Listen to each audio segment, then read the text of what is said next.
ఒక దేవుడి విగ్రహాన్ని కాపాడడం కోసం ఏకంగా 12,000 మంది తమ ప్రాణాలను బలి ఇచ్చారు.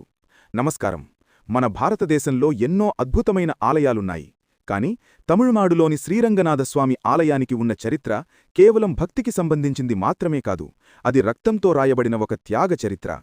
దేవుడిని కాపాడుకోవడం కోసం ఒకరు కాదు, ఇద్దరు కాదు, ఏకంగా 12,000 మంది తమ ప్రాణాలను ఎలా అర్పించారో మీకు తెలుసా? ఈరోజు మనం ఆ రోమాలు నిక్కబొడుచుకునే నిజ సంఘటన గురించి తెలుసుకుందాం.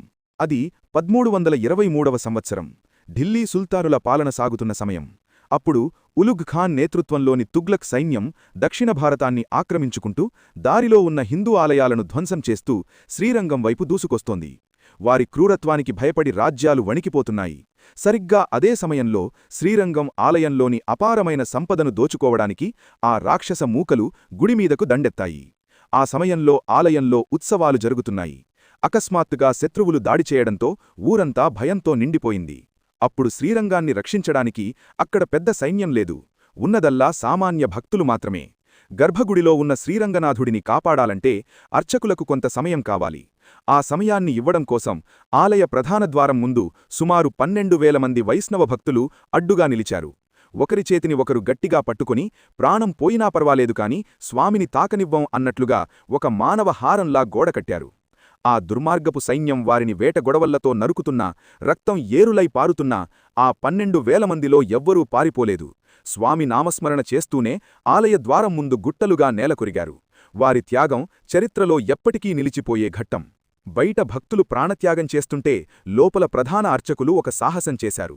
21 అడుగుల పొడవున్న శ్రీరంగనాథుడి మూల విరాట్ను, అంటే శేషతల్ప సాయిని బయటకు తరలించడం సాధ్యం కాదు.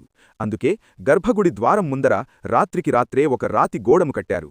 శత్రువులకు అనుమానం రాకూడదని ఆ గోడమీద పాత మట్టిని పూసి చూట్టానికి అది ఎప్పటినుండో మూసి ఉన్న ఒక పాడుబడిన గదిలా కనిపించేలా మార్చేశారు.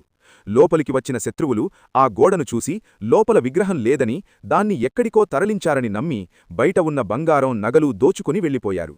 అలా స్వామివారు సురక్షితంగా గోడ వెనుక ఉండిపోయారు. ఆ తరువాత ఆ ఆలయం మూగపోయింది. పూజలు లేవు, దీపారాధన లేదు. సరిగ్గా 48 ఏళ్లపాటు ఆ గోడ వెనుకే స్వామివారు ఉండిపోయారు.